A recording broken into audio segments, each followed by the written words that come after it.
রাজ্জাকী সাহেব দুইটা কথা বলেছে, দুইটা কথার একটা কথা আমার খুব লেগেছে, সেটা হলো এই যে এই দেশের রাজনীতিবিদরা কিছুই করে না এই দেশের জন্য। রাজনীতিবিদ মানি একেবারে সব বোঝেন, সব জানেন তা না, তারা মঙ্গল গ্রহের। যে রাজনৈতিক সরকার হলো না কেন 5ই আগস্টের পরে, রাজনৈতিকবিদরা তো ললিপপ খায় না। ঠিক আছে, আপনি রাজনীতিবিদদের বিকল্প রাজনীতিবিদ কিরকম, রাজনীতিবিদটা কেমন? আপনি যদি শেখ হাসিনার বিকল্প সেখানে হাসিনা খোঁজেন, তাহলে দেশের অবস্থা কি হবে? যেটা পত্রিকায় ছাপাচ্ছেন অথবা মানুষে বলে বেড়াচ্ছেন অথবা যেটা নিয়ে সমালোচনা করা হচ্ছে সেটা হলো চাঁদাবাজি। অথচ আপনি দেখবেন চাঁদাবাজি যদি হয়ে থাকে, আপনি যেমন আপনি বললেন যে 4000-5000 লোককে বহিষ্কার করেছে, যদি তাই হবে তাহলে 10টাও মামলা হলো না কেন? চাঁদাবাজি যদি এটা হয় এবং সেই কারণে যদি কাউকে দল থেকে বহিষ্কার করা হয়, তাহলে সর্বপ্রথম যে জিনিসটা হয় সেটা হলো যে এটা মামলা হবে, সেটা কিন্তু হয়নি। তাহলে পত্রিকাতে সংবাদ আমরা দেখছি সেটা একদম প্রকৃত সত্য হিসাবে বিবেচনা করার মতো সুযোগ আমাদের হাতে নেই। আপনি দেখেন মিটফোর্টের সামনে একটা ঘটনা ঘটে, একটা লোককে হত্যা করা হলো। আপনি এই যে সোশ্যাল মিডিয়া এবং ইভেন জাতীয় মিডিয়াও এমনভাবে একটা দলকে টার্গেট করে নানা রকম কথা বলা, কিন্তু পরবর্তী সময় আমরা কি দেখলাম? যাদের কথা বলা হলো তাদের বাইরে কিন্তু আসলে ভিন্ন লোকরা। আপনি খুলনায় একটা যুব দলের ছেলেকে মেরে ফেললো, আপনি দেখেন নানা রকম কথা বলা হইলো, অথচ বাস্তবতা কি সেখানে ভিন্ন। তো এখন আমরা আজকে একটা খবর আসার পরই একটা কথা বলে ফেললেন, কালকে দেখা গেলেন আমি আজকে যা বলে ফেললাম ঘটনাটা আসলে তা না। সেই জন্য যারা আমরা এইভাবে বলি, পত্রিকা বলেন, অন্য মিডিয়া বলেন অথবা সামাজিক যোগাযোগ মাধ্যম বলেন, যে কোনো বক্তব্য উপস্থাপনের আগে নিজেকে দায়িত্বপূর্ণ আচরণ করা দরকার। তো আমার বক্তব্য হলো এইখানে যেই বক্তব্যটা আপনারা বলছেন, যে সংখ্যাটা আপনারা বলেছেন, এটা আমি আপনাদের সঙ্গে কোনোভাবেই একমত না এবং এটা অত্যন্ত গৌণ। হয়তো আপনার একটা প্রশ্ন মনে আসতে পারে যে এই যে আপনার মিটফোর্টের সামনে যে ঘটনা হলো, তাহলে 1জন বা 2জন লোককে কেন দল থেকে বহিষ্কার করা হলো? এটা একটা প্রশ্ন আসতে পারে না? একটা দল কতটা গণতান্ত্রিক হলে এটা করতে পারে? সেটা হলো এই যে একটা অভিযোগ আসার পর সত্য মিথ্যা যাচাই করার আগেই চিন্তা করেছে তাকে দলীয় নিউট্রাল করার আগে তাকে একটা নিউট্রাল একটা পজিশনে নিয়ে আসে। সেই জন্য আমার বক্তব্যটা একদম পরিষ্কার, যা আপনারা দেখছি যা সমালোচনা বাস্তবে আসলে তা না। একটা রাজনৈতিক দলকে, অর্থাৎ আমি খোলামেলা বলি বিএনপিকে হেয় করার জন্য একটা গোষ্ঠী, রাজ্জাকী সাহেব দুইটা কথা বলেছে, দুইটা কথার একটা কথা আমার খুব লেগেছে, সেটা হলো এই যে এই দেশের রাজনীতিবিদরা কিছুই করে না এই দেশের জন্য, তাদের কোনো সত্যতাই নাই। রাজ্জাকী সাহেব এই কথাটা আবার নতুন করে চিন্তা করা উচিত। এই জন্য রাজনীতি ছিল বলে, রাজনীতিবিদ ছিল বলেই দেশ আজকে আমরা একটা দেশের এইখানে উপনীত, একটা দেশের জন্ম হয়েছে। আজকে ওনার আমার বিকাশ হয়েছে জীবনে, আজকে ওনার আমার জীবনে অনেক কিছু এসেছে। সুতরাং রাজনীতিবিদ অসৎ হইলে আজকে আমরা যা পেয়েছি, যেখানে উপনীত হয়েছি, তা সম্ভব হতো না। এখন 2-1জন রাজনীতিবিদের চরিত্র নিয়ে যদি সমগ্র রাজনীতিবিদদের চরিত্র আমরা হরণ করতে যাই, তাহলে সবচেয়ে বড় দুঃখজনক হয় কি, তাদের চরিত্র হননের চাইতে আমার সীমাবদ্ধতাটা বেরিয়ে আসতেছে। তো আমি বলবো আমাদের সমালোচনা, ওই যে সেই কারণে শুরুতেই বলছিলাম সমালোচনা করা উচিত, কিন্তু দায়িত্ববান হওয়া উচিত। জনাব রাজ্জাকী, আমি মাসুদ ভাইয়ের সাথে মানে বিষয়ে কতগুলি কথা বলি। উনি মিডিয়ার কথাটা বলছে, মিডিয়ার উপর ডিপেন্ড করতে নাই, মানে যেটা বলা হচ্ছে আর কি। তাহলে আপনার এনসিপির চাঁদাবাজ যেগুলো ধরলো, আমাদের কাছে সোর্স মিডিয়া, আমি এটা কি বলবো, এটা কি সঠিক নয়? তারপরে এটা তো একেবারে স্পষ্ট যে তারা কোর্টে গেলেন বা তাদের আইনি প্রক্রিয়া, আমি বুঝলাম। আমার কাছে উনি বলছে যে যাদের এত বহিষ্কার করা হলো তারা তো মামলা হয়নি। রাইট, সেটাই বলছি। 1 নম্বর উনি বলছেন দলীয় শৃঙ্খলা ভঙ্গ। দলীয় শৃঙ্খলা ভঙ্গ চাঁদাবাজি করলেও হয়, সেটা একটা এর আরো ক্রাইটেরিয়া, আরগুলো তো আমি জানি না, আরগুলো আপনারা জানবেন না। আপনি যখন অভিযোগ আসছে তার পরিপ্রেক্ষিতে যখন বহিষ্কার, তখন মনে হয় যেটার সাথে রিলেভেন্ট। আচ্ছা, সেটা আমি বলছি। 2 নম্বর, বহিষ্কার থেকে গ্রেফতার করছে না, আমি কথাটা বলছি কেন করছে না। প্রশাসন ডিপেন্ড করে লংজিভিটির উপরে, কে আসতেছে সামনে ক্ষমতায়। প্রশাসন নিশ্চিত ক্ষমতায় আসবে কারা এবং 5 বছর থাকবে, এটা প্রশাসনকে চিন্তা করতে হয়, আমাদের অতীত অভিজ্ঞতা। আচ্ছা, 3 নম্বর আসেন, রাজনীতিবিদদের কথা বলছে, যেটা বলছে রাজনীতিবিদ হয়তো কিছু খারাপ হতে পারে, আমি একমত। টপ যদি খারাপ হয়ে যায় বাকিগুলোর আলাপ করে লাভ নাই। বেনজির সাহেব যখন অর্জন করছেন তখন হাসিনা ছিলেন ক্ষমতায়, তো টপ যদি অ্যালাউ করে আর দরকার নেই তোমার খারাপ হওয়ার। আপনি টপ ঠিক থাকলে, যেমন একটা থানার ওসি যদি ভাবে যে এই থানার কেউ ঘুষ খাইতে দেবে না, থানার ওসি আপনি লিখে রাখতে পারেন কেউ ঘুষ খেতে পারবে না, সিম্পল। কাজেই সব খারাপ আমি বলিনি, সব খারাপ বলার প্রয়োজনও নাই। 18 কোটি লোকের মধ্যে আপনি 16.5-17 কোটি লোক পাবেন ভালো, আর বাকিরা খারাপ। এবং খারাপটা এরকম খারাপ যেটা সংক্রামক ব্যাধির মতো। আর খারাপের সাথে সম্পর্ক দুটা জিনিসের, এক পাওয়ার আর এক টাকা। দিন শেষে সবার টাকা দরকার। এই পিএইচডি হোল্ডার বলেন, লয়ার বলেন, অমুক বলেন, তমুক বলেন, end of the day you need money. তো পাওয়ারের সাথে যখন টাকা আসে সোনায় সোহাগা, আমি সেটা বুঝি। কাজে এটা আপনাকে মাথায়। 2 নম্বর আসেন, রাজনীতিবিদরা তারা সব পারে, অ্যাবসার্ড। বাংলাদেশের রাজনীতিবিদদের কাছে যখন ক্ষমতা চলে যায়, কারা কারা নিছে? সামরিক শাসনের মধ্যে ক্ষমতা হারাইছে, এরশাদ সাহেব ক্ষমতা নিছে, 111-এ ক্ষমতা নিছে, ইউনূস সাহেব বসছে। তো রাজনীতিবিদ যদি এত পরিপক্ক, আপনার ত্রুটিটা কোথায় ছিল যে আপনার ক্ষমতা যাওয়ার পর নির্বাচন দিয়ে যাইতে পারলেন, আরেকটা নির্বাচন সরকার না দিয়ে আপনি চলে গেলেন, আরেকটা লোক আসলো? এটা তো রাজনৈতিক ব্যর্থতা, রাজনৈতিক দলের ব্যর্থতা।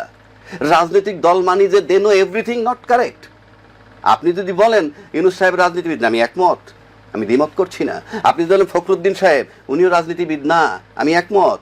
কিন্তু আপনি যদি শুধু ফখরুদ্দিন সাহেব আর ইউনূস সাহেব কম্পেয়ার করেন, তাহলে নিঃসন্দেহে বলবেন ইউনূস সাহেব ভালো। তাহলে ফখরুদ্দিন সাহেবের পাশে একজন সেনাপ্রধান ছিলেন, তখন মাটি থরথরায় কাঁপতো। ইউনূস সাহেবের পাশে একজন সেনাপ্রধান আছেন, তারে সহযোগিতা করার জন্য মাটি কাঁপছে না। কারণটা কি? এটা কি ইউনূস সাহেবের ব্যর্থতা? আর ওটি কি ফখরুদ্দিন সাহেবের success? No, cooperation of administration. Yunus সাহেব ইজ নন কোঅপারেটেড, পরিষ্কার। সুতরাং বিষয়টা আপনাকে ওইভাবে ভাবতে হবে। সুতরাং এখানে আপনি ওই রাজনীতিবিদদের ফেইলিউর আছে, রাজনীতিবিদদের ফেইলিউর বইলেই বাংলাদেশ সামরিক শাসন আসছে, রাজনীতিবিদদের ফেইলিউর বইলেই আপনার 111 আসছে। রাজনীতিবিদ মানি এভরিথিং নয়। তাহলে আপনি কেন জানলেন না? আপনার গোয়েন্দা ছিল, আপনার এসআই, আপনার ডিজিএফআই সব ছিল, আপনার অভ্যুত্থান হয়ে গেল। অভ্যুত্থান হচ্ছে কখন? প্রশাসন যখন ঘুরে দাঁড়ায়, সব অভ্যুত্থান প্রশাসন যখন ঘুরে দাঁড়ায়। সামরিক অভ্যুত্থান মানে সামরিক বাহিনী ঘুরে দাঁড়াইছে। শেখ হাসিনা চলে গেছে মানে আর্মিটাকে ফাইনালি কোঅপারেট করে নাই। সুতরাং এটা মাথায় রাখতে হবে। রাজনীতিবিদ মানে তারা সবকিছু করতে পারে না, তারা ড্যামেজ করছে বলেই ওরা আসতে পারছে, তারা পুঙ্খানুপুঙ্খানু নয় বলেই তারা আসতে পারতেছে।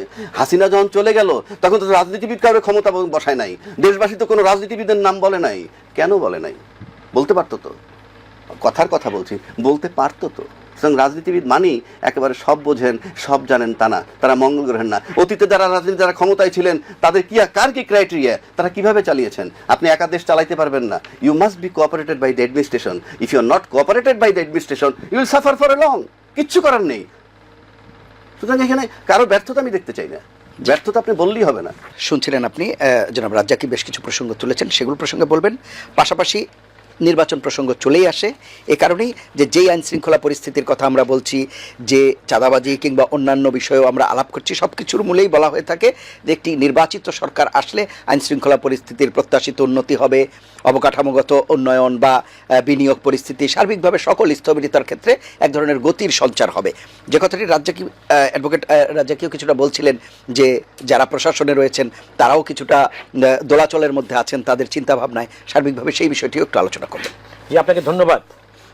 আপনি একটা জিনিস মনে রাখবেন, গত 111-এর সময় আপনি লক্ষ্য করেছেন হঠাৎ করে এই এখন যেরকম সমালোচনা মুখরিত সকল মিডিয়ায় বা সামাজিক যোগাযোগ মাধ্যমে যে রাজনীতিবিদদের চরিত্র হরণ করার জন্য সকলে ব্যস্ত। আমি একাকারের সময় লক্ষ্য করেছি এরকম অরাজনৈতিক লোকরা রাজনৈতিকবিদদের চরিত্র হরণ করে, তারা মনে করতেন যে রাষ্ট্র পরিচালনা করার জন্য সব সততা এবং যোগ্যতার অধিকারী তারা। এবং সে কারণে তারা যখন 111-এর সময় ব্যর্থ হলেন, তারা কিন্তু চুপ করলেন না, তারা কিন্তু তাদের কার্যক্রম চালিয়ে গেলেন। এবং আপনি দেখবেন তারা 2024-এ এসে আবার সার্থক হলেন। রাজ্জাকি একটা কথা বলেছেন যে রাজনৈতিক সরকার হলো না কেন 5ই আগস্টের পরে, রাজনৈতিকবিদরা তো ললিপপ খায় না। একটা দেশে আন্দোলন হওয়ার পরে রাজনীতিবিদদের টার্গেটই থাকে যে জনগণের ভোট দিয়ে তারা ক্ষমতায় বসবে। তারপরে সুতরাং ওই সময় জনগণের ভোটে রাষ্ট্রীয় ক্ষমতা দখল করার কোনো সুযোগ ছিল না, যে কারণে বেসড অন কনসেনসাস, এবং সেই কনসেনসাসে রাজনীতিবিদদের ঐক্যমতে উপনীত হওয়ার কারণে কিন্তু আজকের সরকারের জন্ম হয়েছে।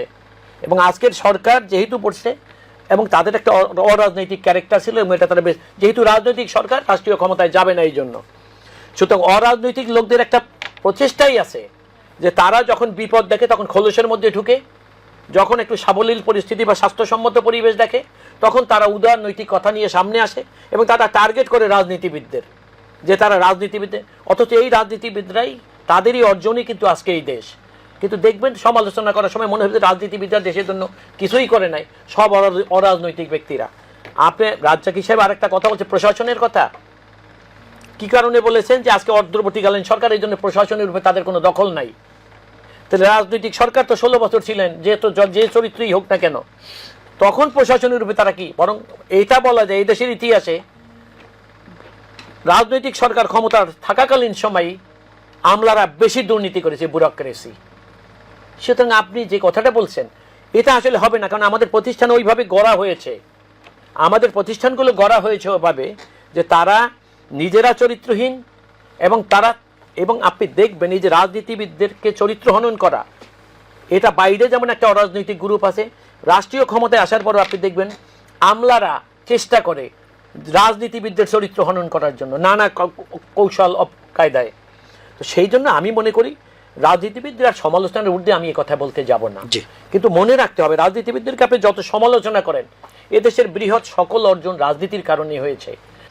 অ্যাডভোকেট রাজ্জাককে শুনছিলেন আপনি সার্বিকভাবে, আমি আর কি বলবো, উনি যেভাবে বললেন আমার তার বলার কিছু নাই।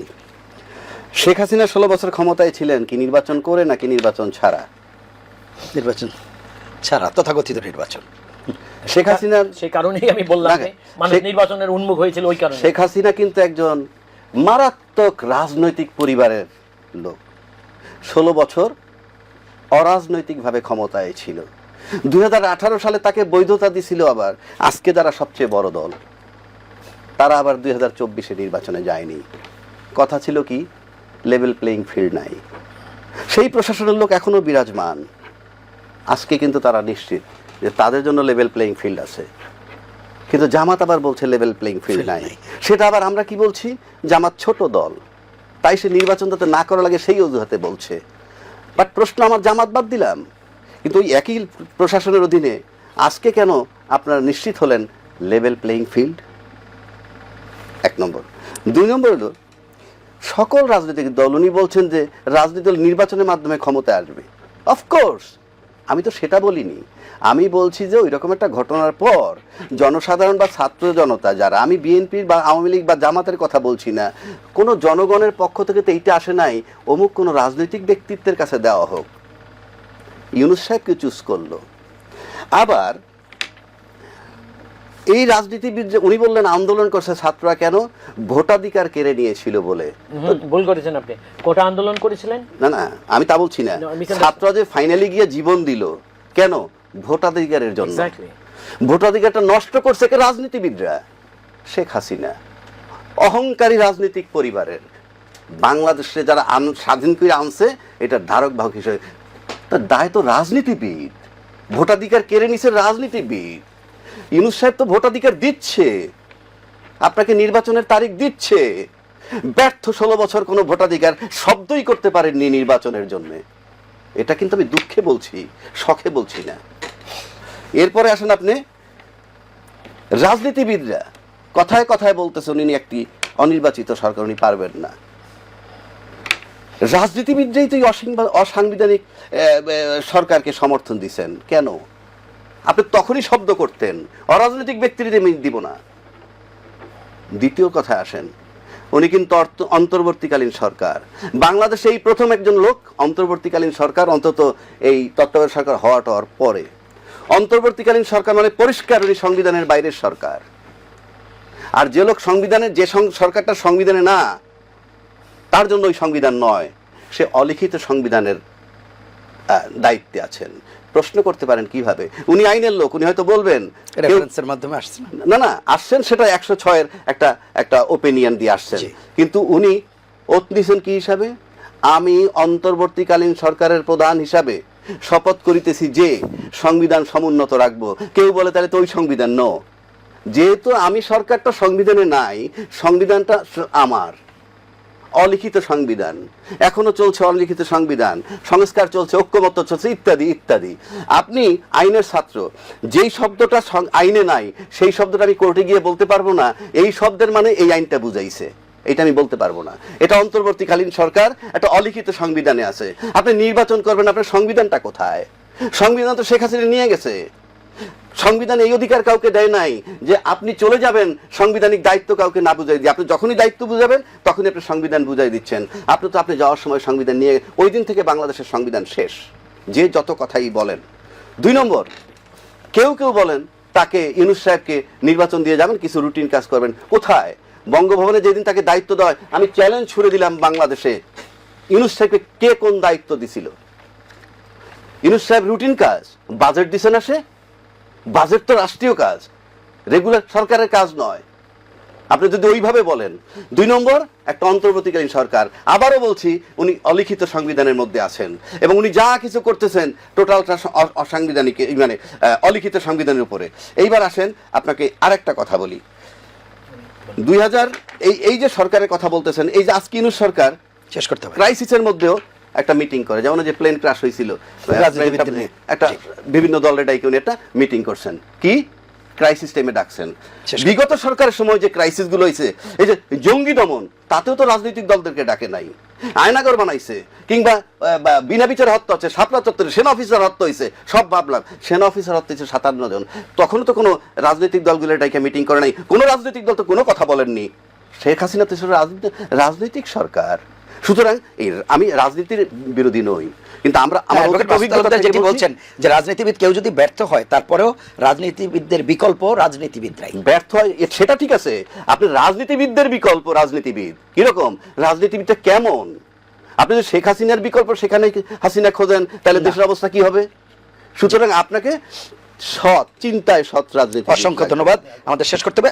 Advocate Masud Talukdar, 1 minute. আমি সংক্ষেপে 1 মিনিট একটু বেশি বাড়াই দিতে হবে। দেখেন, প্রথম কথা হলো ইউনূসের সরকার অসাংবিধানিক সরকার না, আর বাংলাদেশে অলিখিত সংবিধানের কোনো অস্তিত্ব নাই।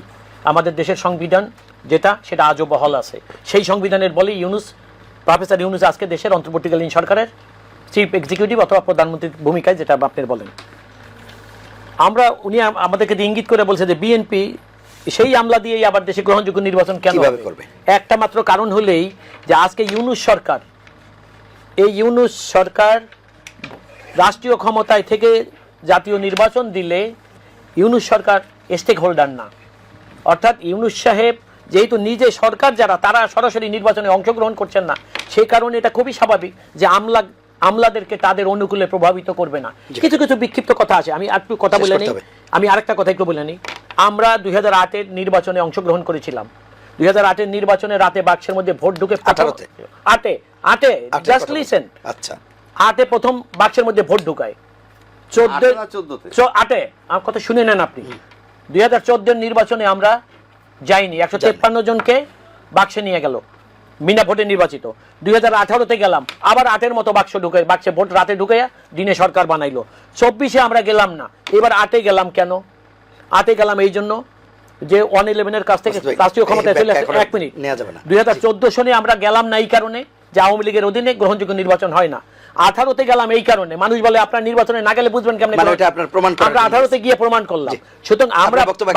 সুতরাং আমি আমার লাস্ট কথাটা এইভাবে বলি যে দেখেন, নির্বাচন দিতে হবে, আর নির্বাচন না দিলে এই রাজনীতিবিদদের সমর্থনের সরকার, তারা উনি যে কথাগুলো বলেছে আমি দেখেছি অনেকগুলো কথাই এর বাস্তবতা আসলে। আপনি যদি পুনরুদ্ধার করতে চান আজকে হারিয়ে যাওয়া সবকিছু, তাহলে আপনাকে মনে রাখতে হবে।